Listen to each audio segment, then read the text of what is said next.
Hey everybody, it's the fourth episode of UIO Podcast Special Releases for Coping During the Coronavirus Crisis.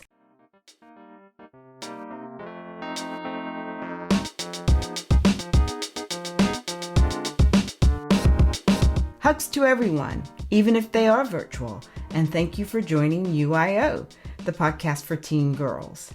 It is for you and about you inside out. I am Sonja Lewis, your host.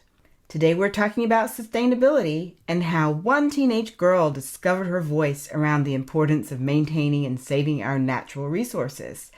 Though discovering your own voice and learning to use and stand by your convictions can be one of the toughest things to do as a teenager, our guest is going to tell us how to stay the course, even when your truth does not align with the opinions of friends and sometimes family. How do you find your voice and channel it when you have a passion for something? Here to tell us how she's doing just that is student environmentalist Zaqiya Cajee, who is also founder of SwopitUp, the climate action initiative for teens by teens.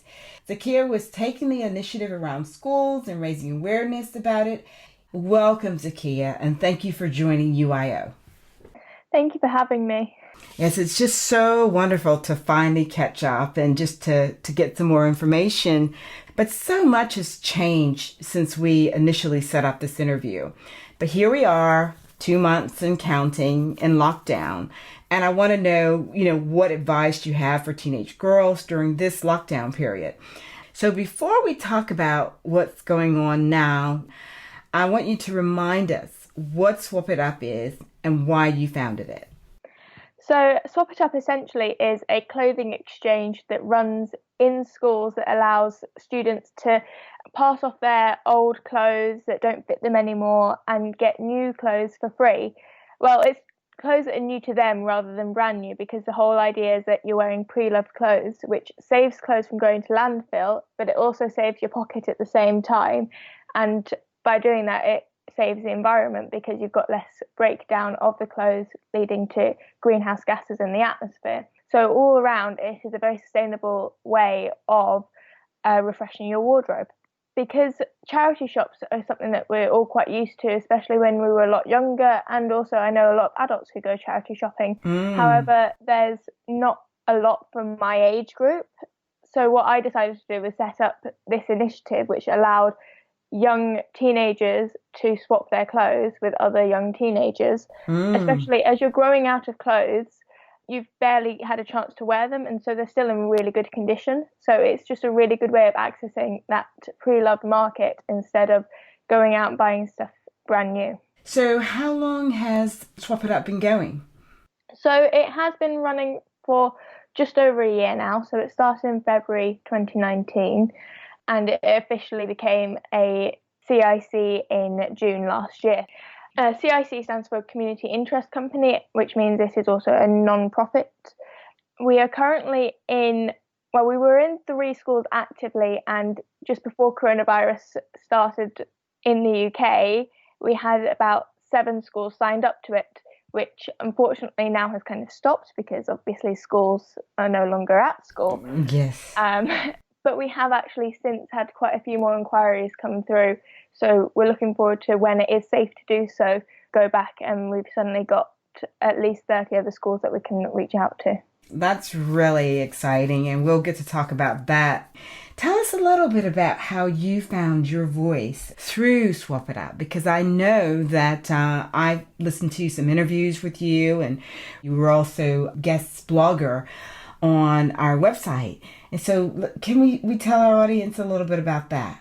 Yes, of course. So February last year, around the time that we had the first event for SwopitUp in my secondary school, I then went to a Royal Geographic Society talk, and there was the opportunity at the end to ask questions.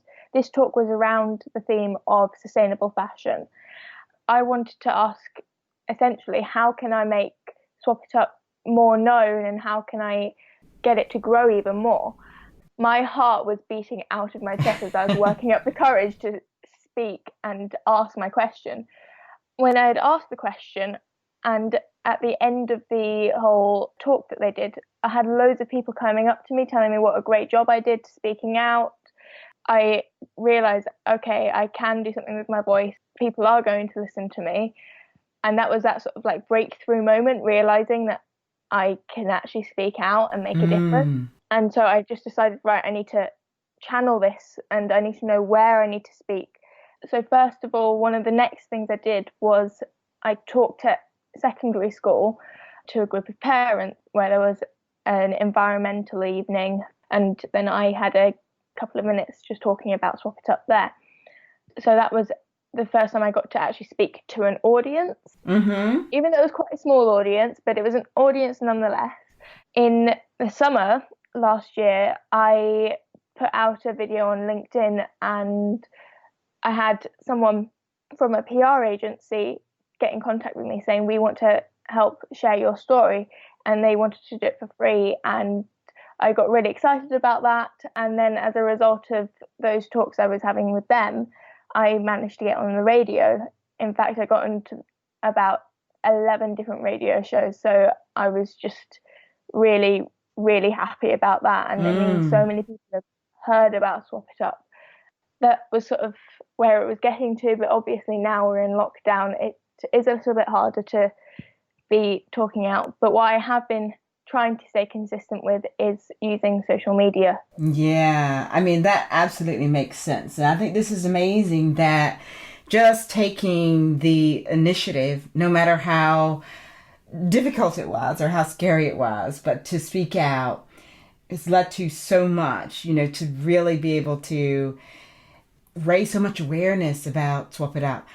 So tell us a little bit about what you're doing now on social media to really keep things going. So we've currently got the two different social media accounts. So there's my personal social media account where I'm just putting out ideas of what people can be doing in terms of being more sustainable. I think my most recent one was about a deodorant that I'm using, which is plastic free. And then on the SwopitUp social media, we're just putting out a whole load of fun things for people to get involved in, and we're looking at the special days that are happening in each month and just kind of being nice and quirky with it, just thinking, how can we take an environmental spin on each of these sorts of days? And also just trying to put out the facts and inform people as much as we can. And we're still trying to, again, find our voice and find what fits with our target audience. And so we're also just going between a lot of fashion stuff and sustainable fashion, but also around just generally environmentally. And we're also looking at like celebrities who are doing good things for the environment and just making sure people understand what is being done. We're trying to be as positive as possible, but at the same time reflecting on why these positive actions are going out and why it's necessary. That's really key. To just try to be as positive and to lead people to those positive situations. You mentioned one of the things that you're doing is you're sharing products, for example, sharing information about something that you found that's good. Tell us what girls can do. What are some other tips or some advice that you can offer to our teenage girls during this period to support a healthy environment? What can they do right where they are? When you're stuck at home, you are slightly limited in what you can do, but I would suggest doing a bit of research into things that you want to do. So if it's something like you're interested in makeup, then I would definitely look out for things that may be package free or made in the UK, because the more locally something is made, the better for the environment it is, because it has had to travel less of a distance.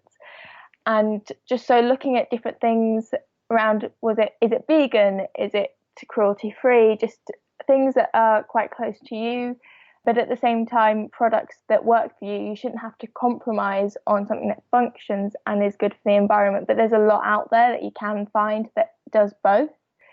Another thing that I would suggest is that if you're trying to maybe reduce on your household waste, start with what you yourself use. And so perhaps I know with my skincare, I've got a load of stuff in the cupboard. And so we're just trying to use up what we've got, because there's no point in trying to find a product that is going to do what I need it to do and is good for the environment, but then get rid of all the things that I've already got that still have product in them. So make sure that you aren't wasting products as well as getting rid of the packaging it's in. You can get rid of the packaging once you've used the product and then move on to something what you're looking for, which is perhaps plastic free or is vegan or whatever it is that you particularly are looking for. That's really good. That's 2 key points. I think that's amazing, not wasting. We could all use some advice on that. And the other point you made about sourcing locally if you can, I think that's a really good point. And also in terms of buying stuff locally, when things are advertised as being environmentally friendly because of the packaging or because of the ingredients in the product, you sometimes forget about where you're sourcing it from, and that is quite put in the dark, in the shadows, and you don't really think about that. But it's one of the very key things about where a product is made and who is making it. It's not just about the environmental justice, but also the social justice behind it as well. So let's go back to talking about, finding your voice. What advice can you give teenage girls about continuing to find their own voice to influence environmental change? You have to sort of start off with your niche as to where you're going to start coming from. So I started off with fashion because it is one of the most polluting industries. But you might be passionate about something else. Perhaps it's energy, perhaps it's veganism, whatever it is. Maybe you've got a more scientific mind and you're trying to look for different alternative like energy solutions and things. Find what it is that you can do well. So whatever interests you, and then you can span out broader from that. Because if you're trying to just cover everything all at once, it can be a bit hectic. But if you've always got something to go back to and go, right, I can just clear my mind, just focus on that. But then remembering you can talk about other things at the same time. That's really key. What if you come into a bit of conflict or your truth and you're very passionate about it, but it doesn't necessarily align with the views of your friends, and particularly at this time, your family members? How can you navigate that space to still continue to get things going and get the work done? Well, in terms of with friends, the idea with friends is that they're your chosen family, so they should be there to support you. But at the same time, if they're not making you feel comfortable in something that you feel really passionate about, that is another question around how good is that friendship as such. And you want to surround yourself with people who make you feel good about the stuff that you're doing, which is good for the world. In terms of family, I would say have a conversation with your parents and explain to them why you feel a certain way around the environment. Show them the statistics, show them things, educate them a little bit, because sometimes they just are a bit stuck in their old ways and just need to learn. And so I've had to just over time talk to my parents, and then they've just learned things and they've gone off and found articles, and it's just amazing how it's kind of gone from one aspect to suddenly them almost knowing more than I do. I'm like, hang on a second, hold up. That's really good. And I think that's so important what you said about educating. And I also think your other key point that you made is surrounding yourself with people who support you. That's very key, because it has a major impact on your self-confidence, your self-esteem, and how you feel about yourself. So tell us, looking to the future, you talked a little bit about having some schools who are still expressing interest, but have you begun to think about reshaping, SwopitUp or not? What are you doing to move forward in the future? Currently, SwopitUp has begun a different direction as to what we're doing. So we're taking a lot more online. We're just expressing awareness for the environment and for pre-loved clothing. And so one of the things that we've set up is something called the Creator Program by SwopitUp. And what we want is to get a whole load of 11 to 18-year-olds involved in creating essentially just media, whether it's videos, photos, or even just like short, sweet, snappy messages that would go out and inform people on actions that they're taking, so we can learn the individual stories, because everyone is in a different position. And so people can relate to different positions a lot easier. And so if we have a whole load of different backgrounds feeding in what they're doing for the environment in this time, it's a great way of people learning, actually, this is what I can do in order to help the environment. And so we want to encourage as many young people to get involved as they can. And we even have like this change makers program, which allows them to have skill training on how to do digital media, and there's a whole load of other things that we want people to get involved in. We're just kind of waiting to see what's going to happen. But for now, we're working on definitely our online presence and how we can get other people involved in that, because we want it to definitely be something that is created by young people and have as much of that influence as possible. Do you have any other hot tips that you would like to leave teenage girls with about making their lives with their families more sustainable, and and how to use their voice to do so? Because again, we are in a very closed space right now. What sort of tips would you give them on that? So I would first of all say that in order to be sustainable, you need to sustain being sustainable. So you can't just change your life overnight, because that is not something that you're going to be able to sustain. You want to change things one by one and just introduce it into your life, because otherwise you might go for a week just completely sustainable and then you just can't keep it up. Whereas if you start with perhaps, okay, I'm going to transition over my makeup. Now I'm going to talk to my parents about, can we change to a green energy provider? Okay, now I'm going to become vegan, or whatever it is. To remember, you don't have to do everything all at once. You can take your time, and eventually that is going to actually be better because you're more likely to stick with it. So in terms of finding your voice, you need to just express to other people what you are doing. So even if it doesn't seem like the most cool thing, you need to inform people about what you're doing, because we have a duty to spread our knowledge about what we know is good for the environment. And in terms of keeping your family more sustainable, first of all, if you can't necessarily persuade your family, start with the things that you know you can change. So that perhaps just the things that you use, like your toothbrush, for example, you can switch to a bamboo toothbrush. Then eventually, once your parents and your siblings see you making the changes, they might be more willing to change as well, and find compromises and things as well.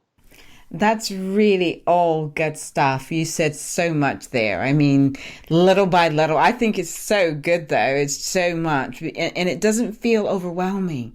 Well, I'm just wishing you so much success now and in the future as well with this wonderful, wonderful effort.